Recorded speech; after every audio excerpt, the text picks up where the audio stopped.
In today's episode, we're going to talk about whether you should get a prenup. So don't forget to subscribe and turn on the notification bell so you stay up to date when new episodes come out. Whether it's talking about which celebrities didn't get one or a dramatic arc on the 90 Day Fiancé show, signing a prenup is the big brain move among millennials these days.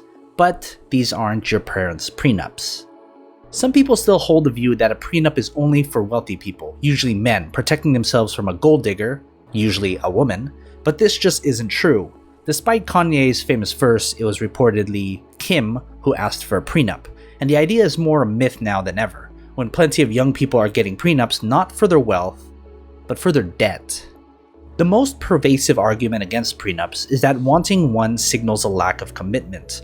Often the pushback comes from our families, with one woman saying that if her family knew, they would be afraid for our marriage. Though hard numbers on exactly how many people get prenups are hard to come by, a commonly cited 2016 survey of matrimonial lawyers found that 51% of them have noted an increase in millennials seeking prenups.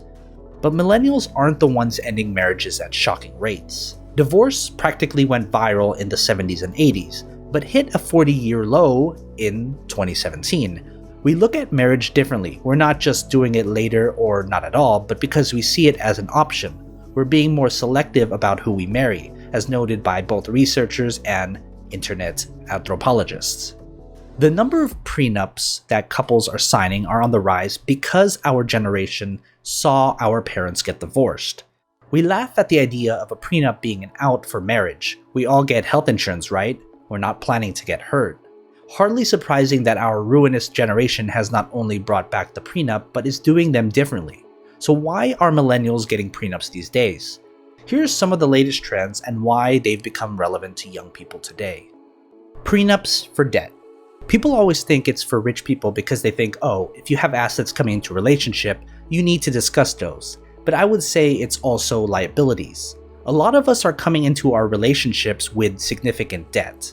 Prenups can make sure both parties are aware of the extent of debt each has and create a plan for how to manage that debt or what will happen if one spouse takes on more debt throughout the marriage. One of the most interesting stories that we hear about on the couple's finance side is when couples break up. The woman or the man may find that their partner has taken out a loan in their name, or the partner could have taken out the loan in their own name. But because of the way marriage law works, you still own half of that debt. So one of the ways that a prenup can really protect you is to make sure to say any debt that we take out on our own is our debt alone. Any debt we take out together, i.e. we've both co-signed the loan, we own together. So it creates a little bit of guaranteed transparency in that process.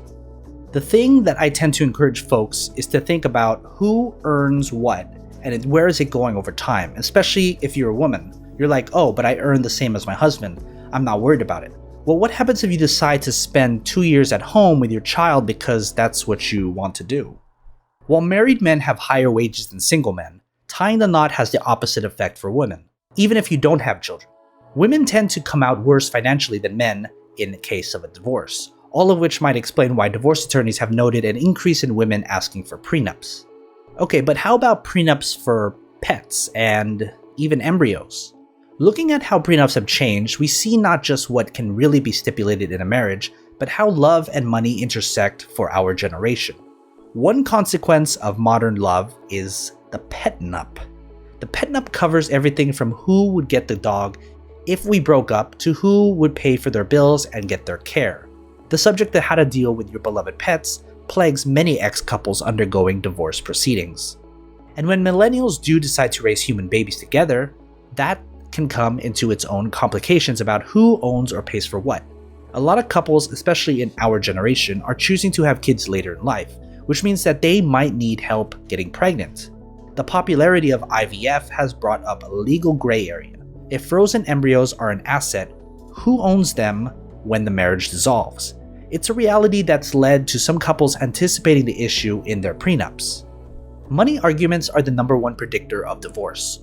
Going through the process of drawing up a prenup throws the two of you into detailed money conversations that you might not think to have until the 10th year of your marriage, if you make it that far.